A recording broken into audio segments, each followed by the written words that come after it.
சென்ற வாரத்திலே ஆண்டவர் சீக்கிரமாக நியாயம் செய்வார், அதற்காக அதுவரைக்கும் பொறுமையோடு இருக்க வேண்டும் என்கிறதை குறித்து நாம் பார்த்தோம். அப்போ ஆண்டவர் சீக்கிரமாக நியாயம் செய்வார் என்று சொல்லும் போது ஆண்டவருடைய வருகை சீக்கிரமாக இருக்கும், அப்பொழுது ஆண்டவர் நியாயம் செய்வார் என்று சொல்லியிருந்தோம். அப்போ அது சிலருக்கு அந்த அதுவரைக்கும் பொறுமையோடு இருக்க வேண்டுமா என்கின்ற அந்த அதுவரைக்கும் ஆண்டவர் நியாயம் செய்யாமல் இருக்கிறார் என்றால் ஆண்டவர் ரொம்ப அது சீக்கிரம் அல்ல, அது ரொம்ப தாமதம் என்கிறது போல சிலர் எண்ணுவது உண்டு. அது வீடியோவை போஸ்ட் செய்த போது கூட அதுல ஒரு கமெண்ட் கூட பார்த்தேன். அப்போ தாமதமான ஒரு நீதி என்பதாக கூட போட்டிருந்தது. காரணம், இன்றைக்கு எனக்கு ஒரு அநீதி நடக்கிறது என்றால் நாளைக்கு ஆண்டவர் அதற்கான நியாயத்தை செய்ய வேண்டும், அதுதான் சீக்கிரம். என்னுடைய வாழ்க்கை முடிந்த பிறகு அல்லது ஆண்டவர் இயேசு கிறிஸ்து எப்பொழுது வருவாரோ அப்பொழுது என்று சொன்னால் அது எப்படி சீக்கிரமாக இருக்க முடியும்? அதுவரைக்கும் பொறுமையோடு இருப்பது என்பது அநியாயம் என்கிறது போல பலர் உணர்வதற்கு வாய்ப்பு இருக்கிறது. அதுவரைக்கும் பொறுமையோடு இருக்கிறது என்பது ஒரு வேண்டா வெறுப்பாக ஒரு பொறுமையோட இருக்கத்தக்கதான ஒரு எண்ணமாக இருக்க வாய்ப்புண்டு. அது ரொம்ப கடினமான ஒன்று. எதுவரைக்கும் பொறுமையாக இருக்க வேண்டும்? வேதாகம் சொல்லுகிற காரியம் பொறுமை குறித்து நீடிய பொறுமை என்கின்ற வார்த்தை வேதாகம் பயன்படுத்துகிறோம். நாம் நீடிய பொறுமை உள்ளவர்களாக இருக்க வேண்டும். இப்போ நீடிய பொறுமை என்பது அது எளிதான ஒன்றல்ல, அது கடினமான ஒன்று என்று பலர் எண்ணுவது உண்டு. அது சிரமமான ஒன்று, அது வேண்டா வெறுப்பாக பல்லை கடித்துக் கொண்டு சகித்துக் கொண்டிருப்பது போல என்கின்ற எண்ணம் நமக்கு ஏற்பட வாய்ப்பு உண்டு. ஆனால் வேதாகமும் அதை குறித்து என்ன சொல்லுகிறது? பவுலப்போஸ்தலன் கொலோசியருக்கு எழுதின நிருபத்திலே கொலோசியர்கள் சுவிசேஷத்தை கேட்டு அந்த சுவிசேஷம் அவர்களுக்குள்ளாக பலன் தருகிறது. அதாவது சுவிசேஷம் பலன் தருகிறது என்றால் அவர்கள் விசுவாசித்து ரட்சிக்கப்பட்டார்கள். அவர்களை பார்த்து சந்தோஷப்பட்டு ஆண்டவருக்கு ஸ்தோத்திரம் செலுத்துகிறார். ஸ்தோத்திரம் செலுத்திவிட்டு அவர் அடுத்ததாக சொல்லுகிற காரியம், நான் இவர்களுக்காக ஆண்டவரை நோக்கி ஜெபம் பண்ணுகிறேன் என்று சொல்லி அந்த கொலோசியில் உள்ள மக்களுக்காக அந்த பவுலப்போஸ்தலன் ஜெபம் பண்ணுகிறார். எதற்காக அந்த கொலோசியில் உள்ள மக்களுக்கு ஜெபம் பண்ணுகிறார்? இவர்கள் ஆண்டவருடைய சுவிசேஷத்தை ஏற்று விசுவாசிகளாகி ரட்சிக்கப்பட்டார்கள். சுவிசேஷம் இவர்களுக்குள்ளாக பலம் தந்தது. ஆகையால் இவர்களுக்கு இனி எந்த பிரச்சனையும் வரக்கூடாது, இவர்கள் வாழ்க்கையிலே பணக்காரர்களாக இருக்க வேண்டும் என்றெல்லாம் அவர் ஜபிக்கவில்லை. மாறாக எந்தெந்த காரியங்களுக்காக அவர் ஜபித்தார் என்று சொன்னால், கொலோசியர் 1ஆம் அதிகாரத்திலே 6ஆம் வசனம், அந்த நம்பிக்கையை குறித்து நீங்கள் முன்னமே சத்திய வசனமாகிய சுவிசேஷத்தினாலே கேள்விப்பட்டீர்கள். அந்த சுவிசேஷம் உலகமெங்கும் பரம்பி பலன் தருகிறது போல உங்களிடத்திலும் வந்து நீங்கள் அதை கேட்டு தேவ கிருபையை சத்தியத்தின்படி அறிந்து கொண்ட நாள் முதல் அது உங்களுக்குள்ளும் பலன் தருகிறதா இருக்கு. சுவிசேஷம் அவர்களுக்கு பலன் தருகிறது. அடுத்ததாக 9ஆம் வசனம், இது நிமித்தம், அதாவது உங்களுக்குள்ளாக சுவிசேஷம் பலன் தருகிறது நிமித்தம் நாங்கள் அதை கேட்ட நாள் முதல் உங்களுக்காக இடைவிடாமல் ஜெபம் பண்ணுகிறோம். எதற்காக ஜெபம் பண்ணுகிறோம்? நீங்கள் சுவிசேஷத்தை கேட்டு ரட்சிக்கப்பட்டீர்கள். ஆகவே அதை தொடர்ந்து நீங்கள் சில காரியங்களில் வளர வேண்டும் என்கிறதற்காக நாங்கள் ஜெபம் பண்ணுகிறோம். எந்தெந்த காரியம்? நீங்கள் எல்லா ஞானத்தோடும் ஆவிக்குரிய விவேகத்தோடும் அவருடைய சித்தத்தை அறிகிற அறிவினாலே நிரப்பப்பட வேண்டும். ஆண்டவருடைய சித்தத்தை ஆண்டவருக்கு எது பிடிக்கும், ஆண்டவருக்கு பிடிக்கிறது உங்களுக்கு பிடிக்க வேண்டும், அதை நீங்கள் செய்ய வேண்டும் என்கிறதற்காக ஆண்டவருக்கு எது பிடிக்கும் என்கிறதை நீங்கள் அறிந்து கொள்ள வேண்டும். அதற்காக நாங்கள் உங்களுக்கு ஜெபம் பண்ணுகிறோம். சகலவித நற்கிரியைகளுமாகிய கனிகளை தந்து தேவனை அறிகிற அறிவில் விருத்தி அடைந்து கர்த்தருக்கு பிரியமுண்டாக அவருக்கு பாத்திரராக நடந்து கொள்ள வேண்டும். ஆண்டவருக்கு பிரியமாக நீங்கள் நடந்து கொள்ள வேண்டும். அதற்காக சகல நற்கிரியைகளை தர வேண்டும். தேவனை அறிகிற அறிவிலே இன்னும் வளர வேண்டும். ஒரு இடத்துல தேங்கி நின்று விடக்கூடாது. அதற்காக நாங்கள் ஜெபம் பண்ணுகிறோம் என்று சொல்லிவிட்டு அடுத்ததாக 11ஆம் வசனத்தில் ஒரு காரியத்தை சொல்கிறார். சந்தோஷத்தோட கூடிய எல்லா பொறுமையும் நீடிய சாந்தமும் உண்டாவதற்கு மகிமையான அவருடைய வல்லமையின்படி எல்லா வல்லமையாலும் பலப்படுத்தப்படவும் உங்களுக்காக வேண்டுதல் செய்கிறோம் என்று சொல்லி இங்கே பவுலப்போஸ்தலன் அவர்களுக்காக வேண்டுதல் செய்கிறார். சில காரியங்களை நாம் பார்த்தோம். இந்த காரியங்களுக்காக வேண்டுதல் செய்யும் போது அதுல ஒரு குறிப்பிட்ட காரியம்தான், நீங்கள் சந்தோஷத்தோட கூடிய எல்லா பொறுமையும். பொறுமை என்பது வேண்டா வெறுப்பாக பல்லை கடித்துக் கொண்டு செய்யக்கூடிய ஒன்று அல்ல. பொறுமை இங்க வேதாகம் சொல்லுகிறது சந்தோஷத்தோட கூடிய பொறுமை கூட வருகின்ற ஒரு காரியம். குணாதிசயம் தான் நீடிய சாந்தம். அப்ப அதுக்காக அதுதான் இங்கே தேவையாக இருக்கிறது. சந்தோஷத்தோடு கூடிய ஒரு பொறுமை இங்கே நமக்கு தேவையாக இருக்கிறது. மாறாக பொறுமை என்பதை வெறுப்போடு கூட காட்ட முடியும். நான் பொறுத்து கொண்டிருக்கிறேன், ஆனா உள்ளுக்குள்ளாக வெறுப்பை வைத்திருக்க முடியும், சுமந்து கொண்டிருக்க முடியும். பல்லை கடித்து கொண்டு வேறு வழி இல்லாமல் பைபிள்ல இப்படி சொல்லி இருக்கு, பொறுத்துதான் ஆகணும் என்கின்ற நிலைமையிலும் இருக்க வாய்ப்பு உண்டு. ஆனால் வேதாகம் என்ன சொல்லுகிறது? நாம் பொறுமையை சந்தோஷத்தோடு கூடிய பொறுமை என்று சொல்லுகிறது. அந்த பொறுமையை நாம் பெற்றுக்கொள்வதற்காக அவருடைய வல்லமையின்படி அந்த பொறுமை உண்டாவதற்கு மகிமையான அவருடைய வல்லமையின்படி எல்லா வல்லமையாலும் பலப்படுத்தப்படவும் உங்களுக்காக வேண்டுதல் செய்கிறோம். அதற்காக நீங்கள் பலப்படுத்தப்பட வேண்டும், அதற்காக நான் உங்களுக்காக வேண்டுதல் செய்கிறேன் என்று சொல்லி இங்கே பவுல் அப்போஸ்தலன் வேண்டுதல் செய்கிறார். அப்போ நாம் தேவனிடத்திலிருந்து வல்லமையை பெற்றுக்கொள்ளும் போது, அப்ப தேவனை சார்ந்து வாழ வாழ தேவனிடத்திலிருந்து தேவனை சார்ந்து கொள்ளும் போது ஆண்டவரிடத்திலிருந்து வல்லமை பெற்றுக் கொள்ளுகிறோம். ஆண்டவர் அதற்குரிய பலனை தருகிறவராக இருக்கிறார். அது முடியாத சாத்தியமில்லாத ஒன்றை ஆண்டவர் சொல்லவில்லை, சாத்தியமுள்ள ஒன்றை சொல்லுகிறார். ஆகவேதான் பவுல் அப்போஸ்தலன் ஜெபிக்கிறார். ஆண்டவரை சார்ந்து வாழும்போது பொறுமையை வேண்டாவிருப்போடு அல்ல, சந்தோஷத்தோடு கூட நாம் அந்த பொறுமையை காண்பிக்க முடியும். பொறுமை நமக்குள்ளாக உண்டாகக்கூடிய ஒன்றாக இருக்கிறது. ஏன் பொறுமை தேவை சொல்லப்பட்டிருக்கிறது? ஆண்டவர் சீக்கிரத்திலே நியாயம் செய்வார் என்று சொல்லப்பட்டிருக்கிறது. ஆனால் சீக்கிரம் என்கிறது நான் எதிர்பார்க்கிற சீக்கிரம் அல்ல. நான் இன்றைக்கு எனக்கு ஒரு நீதி நடக்கிறது, நாளைக்கே எனக்கு அதுக்குரிய பலன் காண வேண்டும் என்கிறது அல்ல. அதுக்கு பொறுமையே தேவையில்லை, அதுக்கு பொறுமையே தேவையில்லை. ஒரு நம்முடைய வாழ்க்கை, நம்முடைய பார்வையிலே உள்ள சில குறைபாடுகள் என்னவென்றால், இன்று எனக்கு இந்த பூமியில ஒரு அநீதி நடக்கிறது, அதற்கு நியாயம் நாளைக்கே நடக்க வேண்டும், அதுதான் சீக்கிரம் என்று நான் சொல்லுகிறேன். ஆனால் ஆண்டவர் சொல்லுகிறார், இல்லை, அது அல்ல சீக்கிரம். இந்த பூமியில வாழ்கிற வரைக்கும் உனக்கு ஒரே பரீட்சை காலம்தான். உனக்கு போராட்டம் உண்டு, உலகத்தில் உள்ளவரை போராட்டம் உண்டு, உபத்திரவம் உண்டு. அது வரைக்கும் பொறுமையோடு அதன் பின்பதாக அதற்காக எல்லா நியாயங்களும் உனக்கு செய்யப்படும் என்று சொல்லும் போது அது ஒரு நீண்ட காலம் போல தோன்றும். அது நம்முடைய பார்வையில் உள்ள குறைபாடு. இப்போ ஒரு குழந்தை 10ஆம் வகுப்பு படிக்கிறது என்று வைத்துக் கொள்ளும். இந்த 10ஆம் வகுப்பு படிக்கிற குழந்தை, அந்த ஒரு குழந்தையிடத்தே பெற்றோர்கள் சொல்லுகிறார், இந்த ஒரு வருடம் நீ கஷ்டப்பட்டு படிக்க வேண்டும், டிவி பார்க்க கூடாது, அது பண்ணக்கூடாது, எல்லா காரியங்களும் தடை செய்யப்பட்டு எக்ஸ்ட்ரா கோச்சிங் கிளாஸ் அப்படி இப்படி எல்லாம் செய்கிறார்கள்.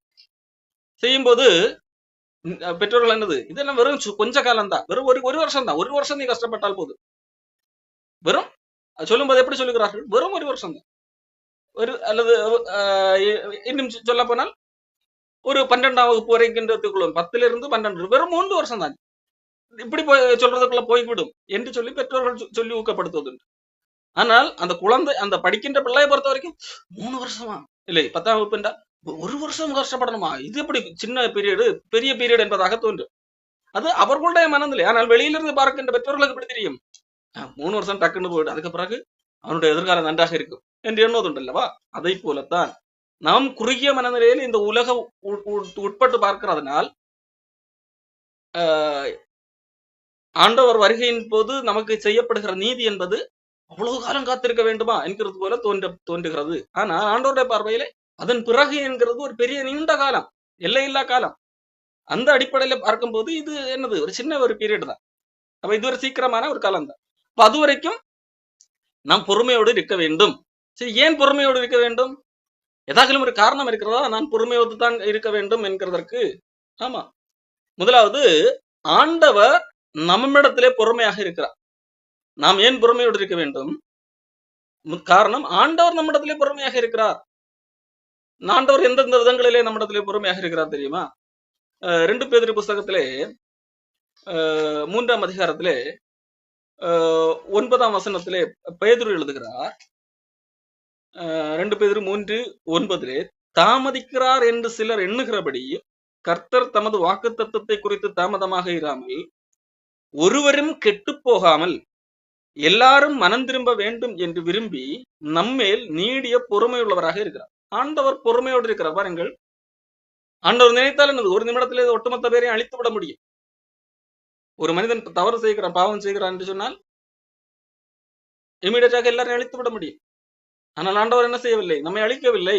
ஆண்டவர் நம்மிடத்திலே பொறுமையாக இருக்கிறார். நாம் மனம் திரும்பி ரட்சிக்கப்பட வேண்டும் என்று சொல்லி ஆண்டவர் நீடிய பொறுமையுள்ளவராக இருக்கிறார். எவ்வளவு காலம் காத்திருக்கிறார், இது எல்லா மனிதர்களும் ரட்சிக்கப்பட வேண்டும் என்று சொல்லி. ஆண்டவர் நீதி இல்ல, உடனடியாக நீதி செய்ய வேண்டும் நாம் நினைக்கிறோம் அல்லவா, இன்னைக்கு பண்றதுக்கு இன்னைக்கே கிடைக்க வேண்டும் என்று ஆண்டவர் அப்படி நினைத்தால் நாம இந்த பூமியில இருந்திருக்க மாட்டோம், அப்படித்தானே?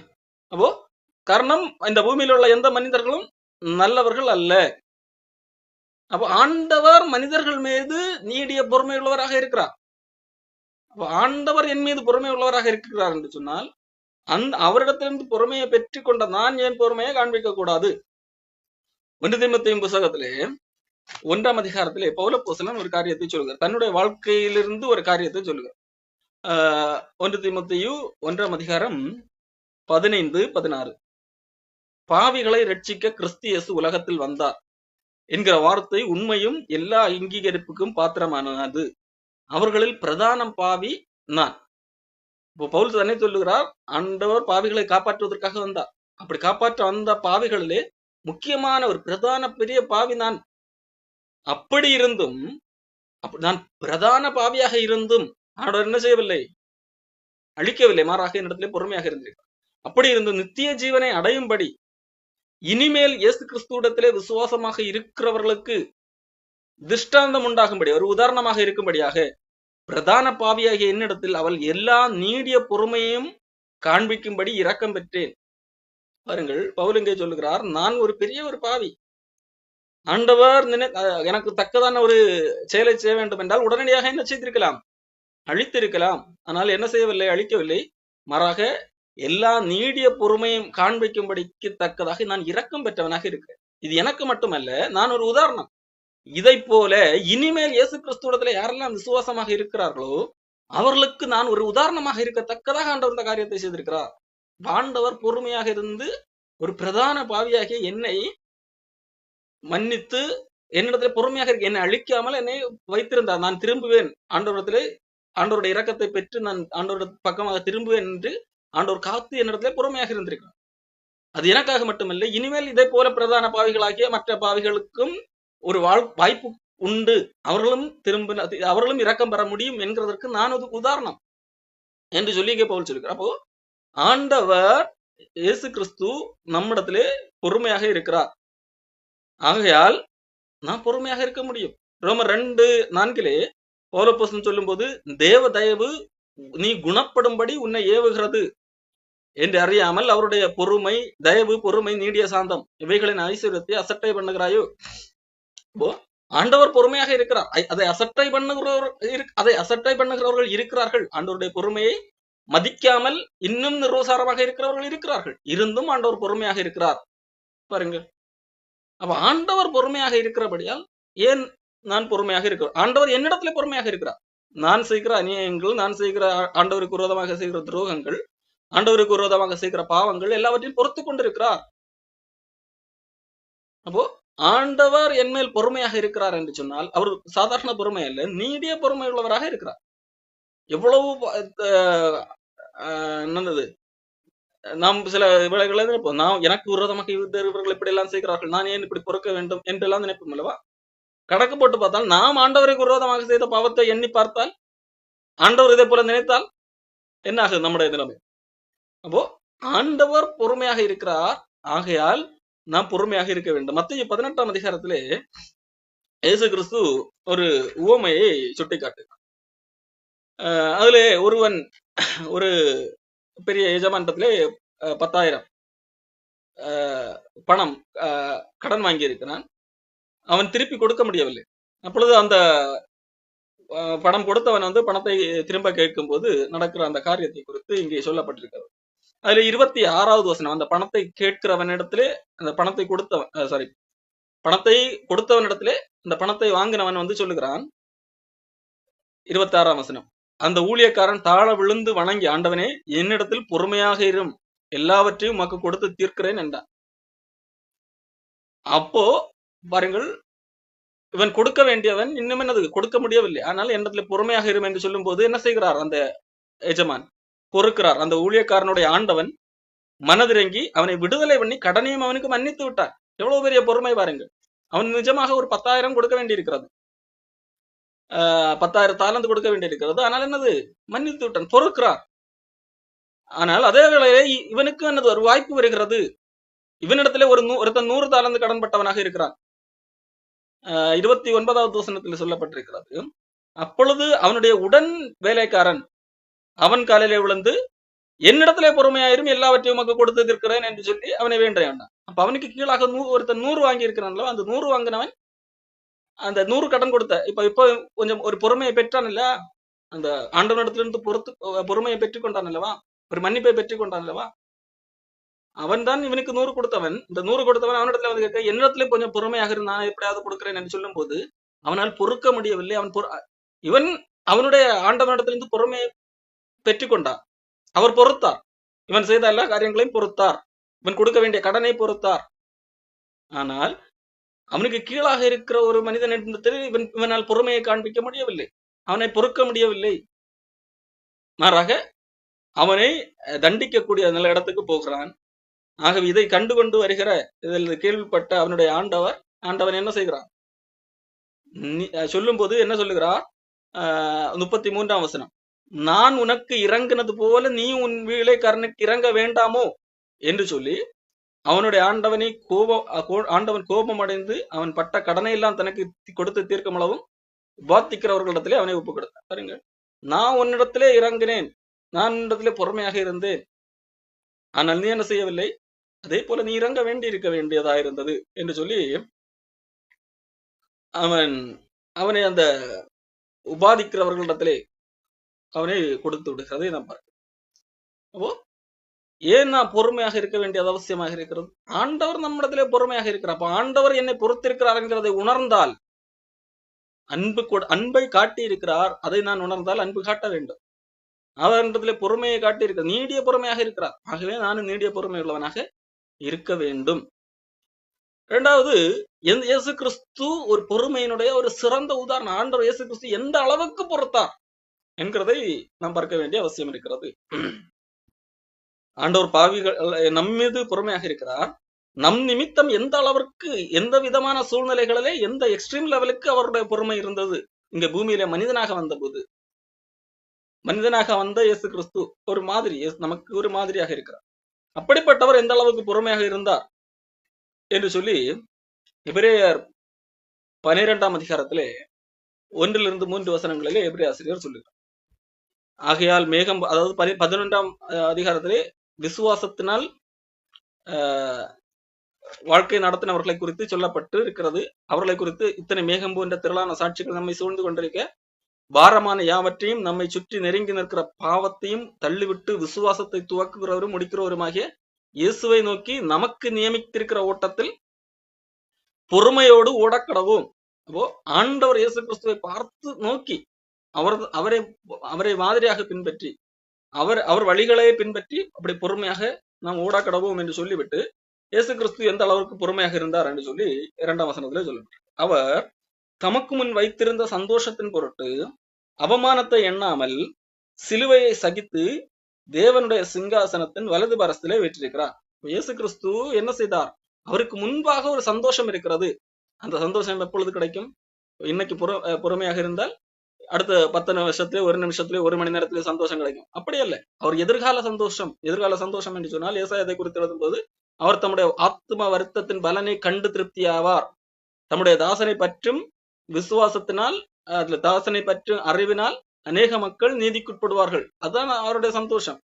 இயேசு கிறிஸ்துவை பற்றிய அறிவினால், இயேசு கிறிஸ்து இப்படி கஷ்டங்கள் படுவதனால், இப்படி அந்த கஷ்டங்கள் படும்போது பொறுமையோடு சகிப்பதனால் எதிர்காலத்திலே அநேக மக்கள் ஆண்டவரால் மீட்கப்படுவார்கள், அழிந்து போகிற மக்கள் காப்பாற்றப்படுவார்கள். அதுதான் அவருக்கு சந்தோஷம். அந்த சந்தோஷத்தின் பொருட்டு, எதிர்கால சந்தோஷத்தின் பொருட்டு, தமக்கு முன் வைத்திருந்த சந்தோஷத்தின் பொருட்டு அவமானத்தை எண்ணவில்லை. அந்த நேரத்திலே இயேசு கிறிஸ்து சிலுவையிலே அவமானப்பட்டார், நிர்வாணமாக சிலுவையிலே தொங்கினார்.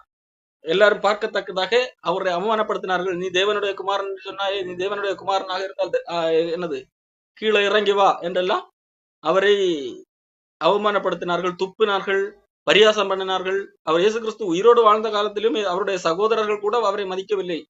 தன்னுடைய ஒரு தீர்க்கதரிசியுடன் தன் சொந்த வீட்டிலும் ஊரிலுமே அன்றி இறங்கும் காணியவனம் அடையான் என்று சொல்லி கூட இயேசு கிறிஸ்து சொல்லியிருப்பார். அப்போ தன்னுடைய வீட்டில் உள்ளவர்களும் மதிக்கவில்லை, சமுதாயத்தில் உள்ளவர்களும் மதிக்கவில்லை. அவரால் நன்மை பெற்றவர்களும் என்ன செய்தார்கள்? அவரை கண்டுகொள்ளாமல் போய்விட்டிருக்கிறார்கள். சமுதாயத்தால் நாம் ஒதுக்கி வைக்கப்படுவோம் என்று சொல்லி ஒதுங்கி போனவர்கள் உண்டு. அப்போ எல்லா விதத்திலும் அவர் அவமானப்பட்டிருக்கிறார்.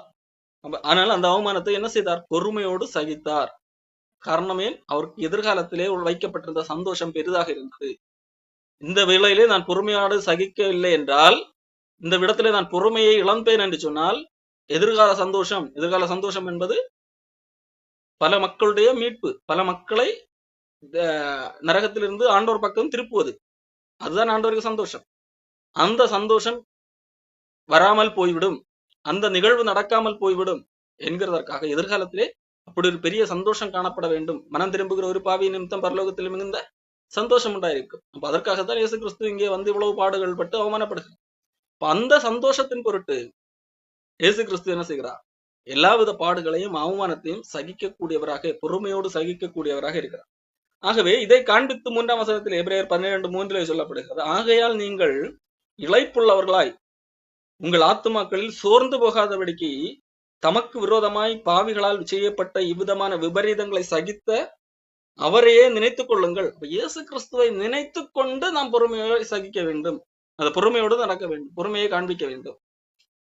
இப்போ முதலாவது இயேசு கிறிஸ்து என் மீது பொறுமையாக இருக்கிறார், ஆகவே நான் பொறுமையை காண்பிக்க கடனாளியாக இருக்கிறேன். ஃபர்ஸ்ட், ஆண்டவர் பொறுமையை காண்பிக்கவில்லை என்றால் என்னாகும்?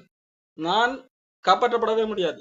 ஆண்டவர் என்னிடத்துல நீடிய பொறுமையாக இருக்கிறார். இரண்டாவது, ஆண்டவர் இயேசு கிறிஸ்து இங்கே மனிதனாக வந்தபோது அதுவும் நமக்காகத்தான். அவர் எந்த எக்ஸ்ட்ரீம் லெவலுக்கு போன பிறகும், துன்பம் அனுபவித்து அவமானப்பட்ட பிறகும் பொறுமையோடு சகித்தார். அதை நாம் பார்த்து, அவரே உலகத்தை படைத்தவரே இவ்வளவு அவமானப்பட்டிருக்கிறார். அப்போ அதை பொறுமையோடு சகித்திருக்க சந்தோஷத்தின் பொருட்டு அவர் சகித்து கொண்டார். அவரே அவ்வளவு சகித்திருக்கிறார் என்று சொன்னால் நான் சாதாரண, அப்போ சகிக்கலாம். அப்போ அவர் இவ்விதமான விபரீதங்களை சகித்த அவரையே நினைத்துக் கொள்ளுங்கள் என்று சொல்லி இங்கே சொல்லப்படுகிறது. பேதுருவும் இதைத்தான் சொல்லுகிறான். 1 பேதுரு புத்தகத்திலே 2ஆம் அதிகாரம் 20 படிக்கிறோம்.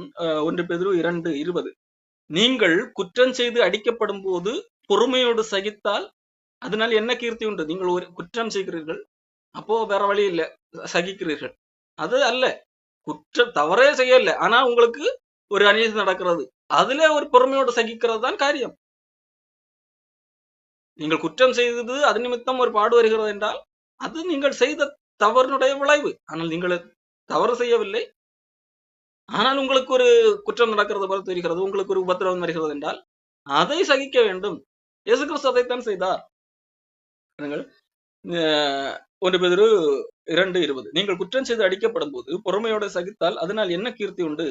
நீங்கள் நன்மை செய்து பாடுபடும் போது பொறுமையோடு சகித்தால் அதுவே தேவனுக்கு முன்பாக பிரீதியாக இருக்கும். இதற்காக நீங்கள் அழைக்கப்பட்டும் இருக்கிறீர்கள்.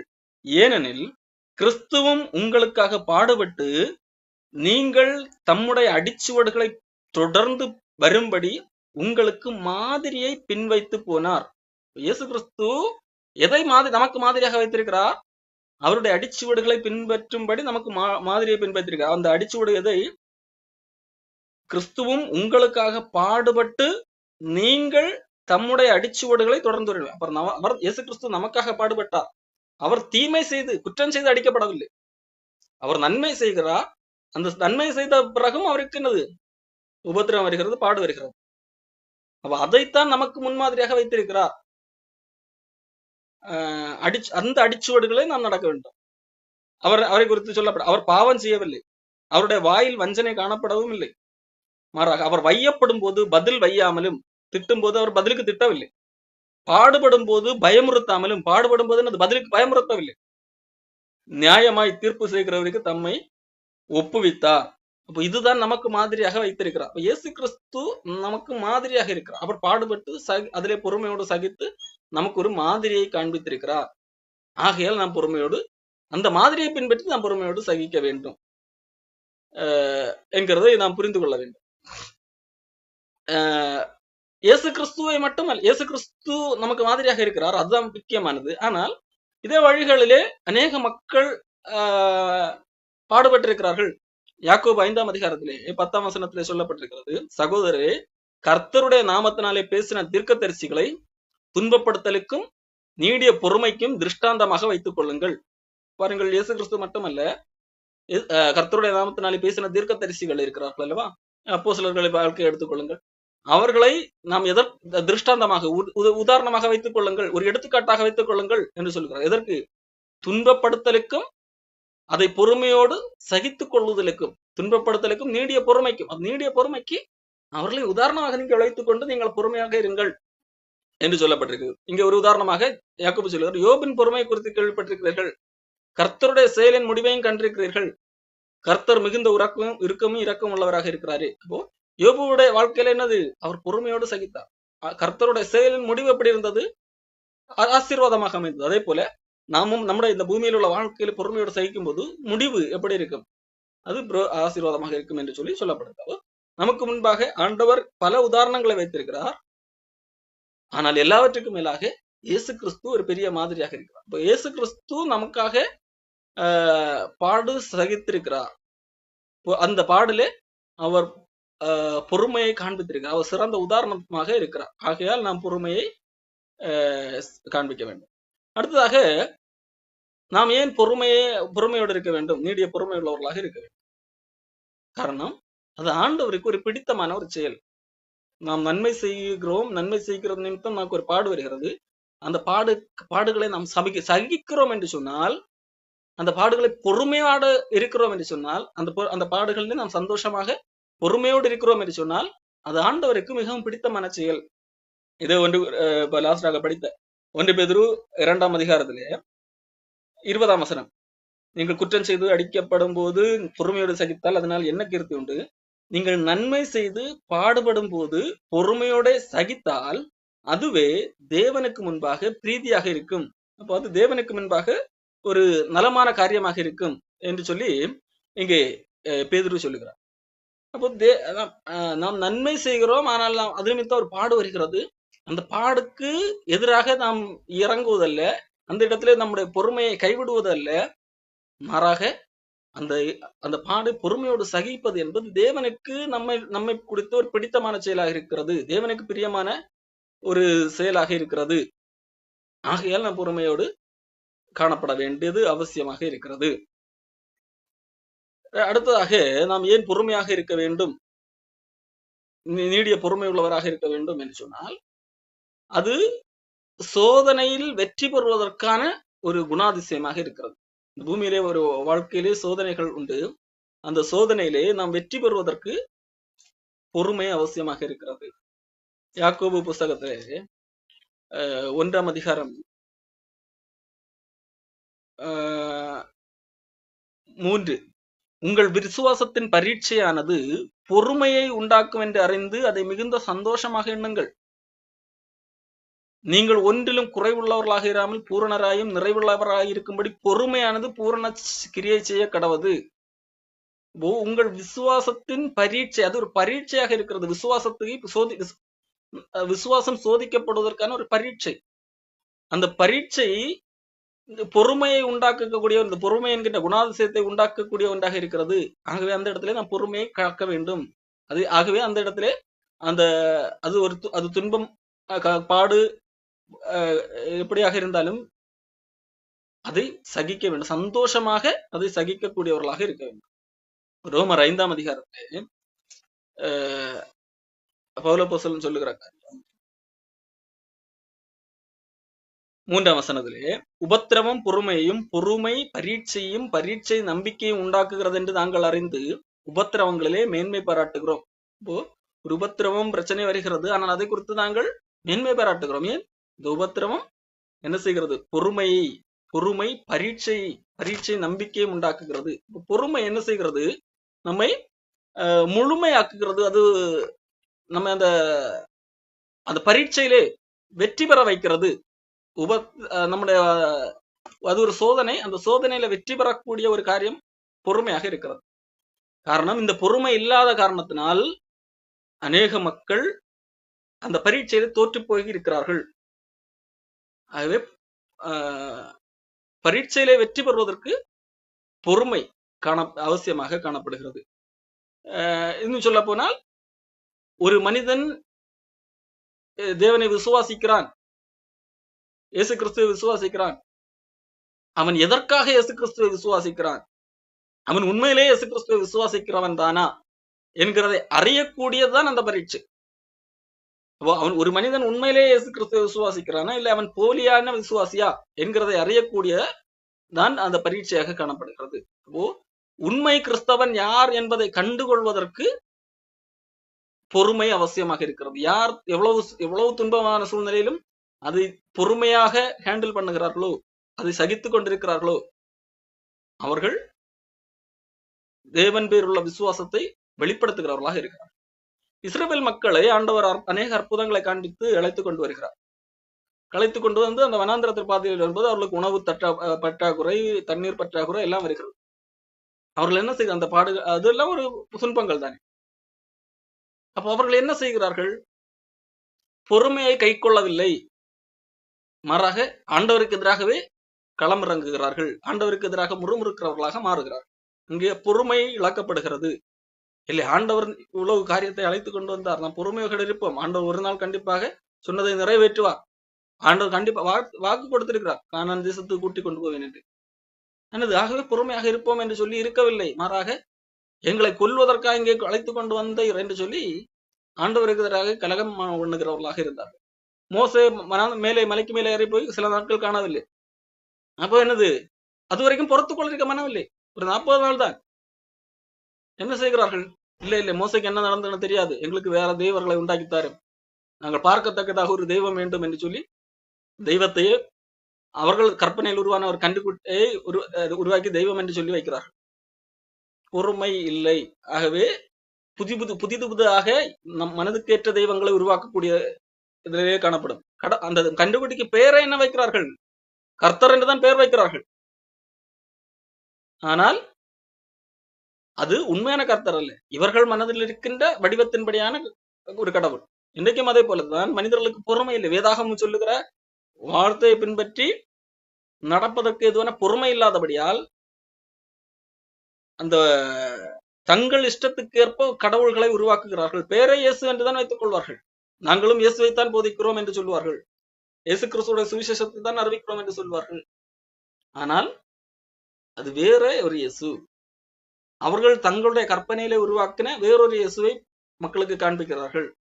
உங்களுக்கு பிரச்சனை வராது, உங்களுக்கு உபத்திரவம் கிடையாது என்று சொல்லி வேறொரு இயேசு கிறிஸ்துவை காண்பிக்கிறார்கள். இதுக்கு காரணம் என்ன? பொறுமையின்மை, நீடிய பொறுமை இல்லாமைதான் ஒரு காரியமாக இருக்கு. அப்போ உண்மையான ஒரு விசுவாசியை காண்பிப்பது எதுவாக இருக்கிறது? பொறுமையாக இருக்கிறது. வெளிப்படுத்தின விசேஷத்திலே 13ஆம் அதிகாரத்திலும் 14ஆம் அதிகாரத்திலும் நீங்கள் பார்ப்பீர்கள் என்று சொன்னால், கடைசியிலே மக்களை துன்பப்படுத்தக்கூடிய ஒரு சூழ்நிலை வருகிறது. மிக மிக மிக கொடூரமான துன்பப்படுத்துகிற ஒரு காரியம். அதிலே யார் நிலைத்திருப்பார்கள் என்று சொல்லி வசனம் சொல்லுகிறது பாருங்கள். வெளிப்படுத்தின விசேஷம் 14ஆம் அதிகாரம் 12ஆம் வசனம். தேவனுடைய கற்பனைகளையும் இயேசுவின் மேலுள்ள விசுவாசத்தையும் காத்துக் கொள்ளுகிறவர்களாகிய பரிசுத்தவான்களுடைய பொறுமை இதிலே விளங்கும் என்று கூறினார். அப்போ பாருங்கள், அப்படிப்பட்ட துன்பம் வரும்போது யார் நிலை நிற்பார்கள்? துன்பம் வந்தாலும் நான் ஆண்டவருக்காக நிற்பேன் என்று யார் நிற்கிறார்கள்? பொறுமை உள்ளவர்கள். அதுதான் அவர்கள் உண்மையான விசுவாசிகள் அங்கே விளங்குகிறவர்களாக இருக்கிறார்கள். வெளிப்படுத்தின விசேஷம் 13:10. சிறைப்படுத்தி கொண்டு போகிறவன் சிறைப்பட்டு போவான், பட்டயத்தினாலே கொல்லுகிறவன் பட்டயத்தினாலே கொல்லப்பட வேண்டும், பரிசுத்தவான்களுடைய பொறுமையும் விசுவாசமும் இதிலே விளங்கும். அப்போ பொறுமை எதிலே விளங்கும்? யாருடைய பொறுமை விளங்கும்? பரிசுத்தவான்களுடைய பொறுமையும் விசுவாசமும் இதிலே விளங்கும். அப்போ ஒரு பிரச்சனை துன்பம் வரும்போது அது அந்த சூழ்நிலையில தான் ஒரு விசுவாசம், ஒரு மனிதனுடைய உண்மையான விசுவாசியா என்கிறது விளங்கக்கூடியதாக இருக்கிறது. இதிலே பரிசுத்தவான்களுடைய பொறுமையும் விசுவாசமும் இதிலே விளங்கும். பொறுமை விசுவாசத்தோடு இணைந்து காணப்படும் போது அவன் பரிசுத்தவனாக இருக்கிறான். அவன் பரிசுத்தவன் இல்லை என்று சொன்னால் அங்கே பொறுமை காணப்படாது, விசுவாசம் காணப்படாது. அவன் அந்த கள்ளப்போதர்களை பின்பற்றி, இந்த இடத்துல காணப்படுகிற தேவனுக்கு விரோதமான சக்திகளை பின்பற்றி அல்லது அங்கு அவர்களை காம்ப்ரமைஸ் பண்ணி போய்கொண்டே இருப்பான். அப்போ பொறுமை என்ன செய்கிறது? ஒரு உண்மையான விசுவாசியை யா என்கிறதை அடையாளப்படுத்தக்கூடிய ஒன்றாக இருக்கிறது. ஆகவே பொறுமை தேவையான ஒன்றாக இருக்கிறது. லூக்கா 21:19 சொல்லப்படுது, உங்கள் பொறுமையினாலே உங்கள் ஆத்துமாக்களை சுதந்திரித்துக் கொள்ளுங்கள். உண்மையான ஒரு விசுவாசி சோதனையில நிலை நின்று தான் ஒரு விசுவாசி என்கிறதை காண்பிப்பதற்கு அந்த பொறுமை என்கின்ற குணாதிசயம் தான் முக்கியமான ஒன்றாக இருக்கிறது.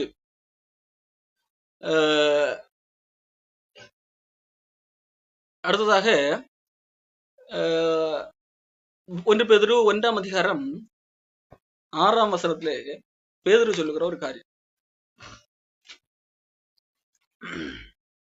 1 பேதுரு 1ஆம் அதிகாரம் 6லிருந்து படிக்கிறேன். இதிலே நீங்கள் மிகவும் சந்தோஷப்படுகிறீர்கள் என்றாலும் துன்பப்பட வேண்டியது அவசியமானதால் இப்பொழுது கொஞ்ச காலம் பலவிதமான சோதனைகளில் துக்கப்படுகிறீர்கள்.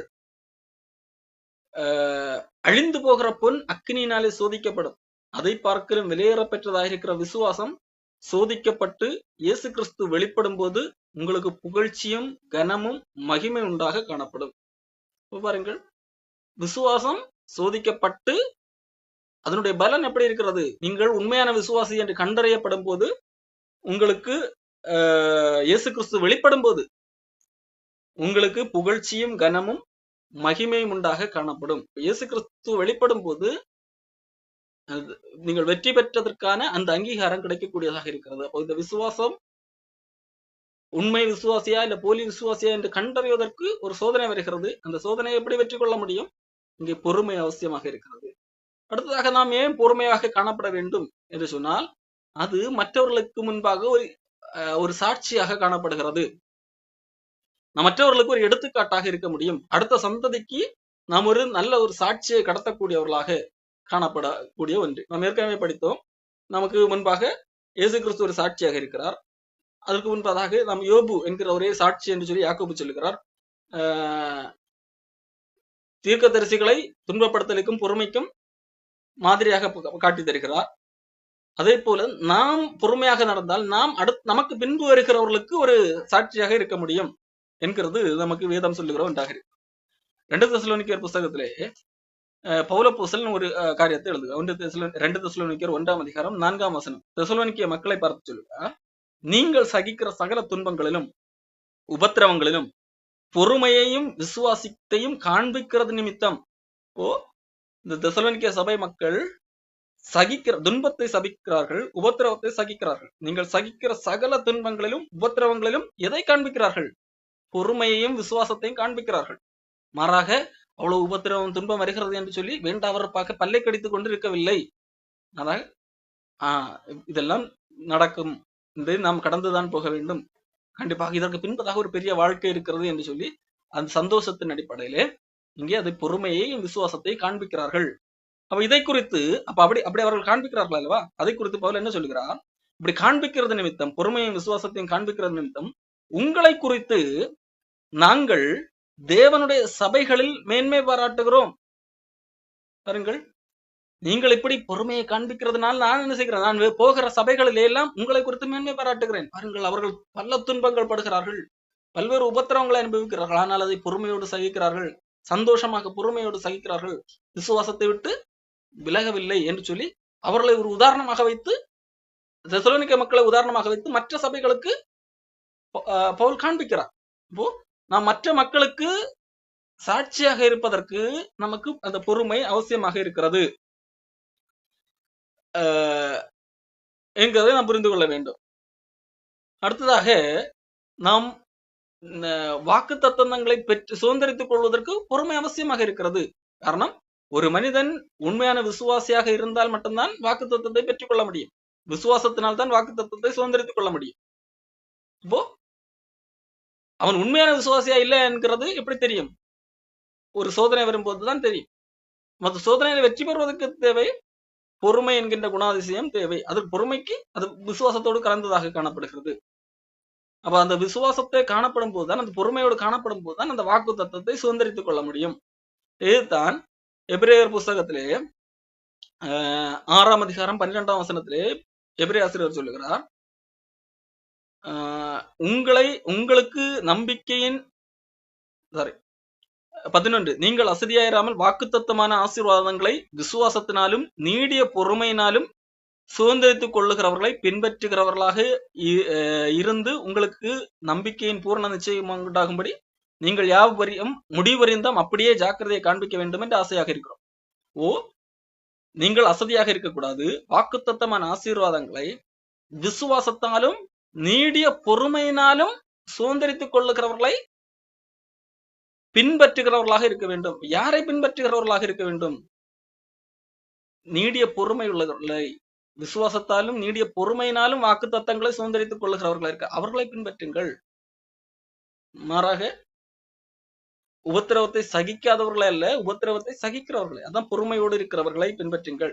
அப்படி பின்பற்றுகிறவர்களாக இருந்து உங்களுக்கு நம்பிக்கையின் பூரண நிச்சயமாக உண்டாகும்படி நீங்கள் யாவரும் முடிவு பரியந்தம் அதை செய்ய பின்பற்றுங்கள். நீங்களும் அதை அந்த மாதிரி விசுவாசத்திலும் பொறுமையிலும் காணப்படுங்கள் என்பதாக இங்கு எபிரேய ஆசிரியர் சொல்லுகிறதை பார்க்கணும்.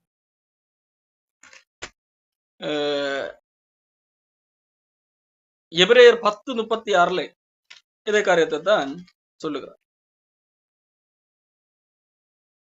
நீங்கள் தேவனுடைய சித்தத்தின்படி செய்து வாக்குத்தத்தம் பண்ணப்பட்டதை பெரும்படிக்கு பொறுமை உங்களுக்கு வேண்டியதாக இருக்கிறது. பொறுமை இருக்கும்போது வாக்குத்தத்தம் உள்ளதை சுதந்திரித்துக் கொள்ள முடியும்.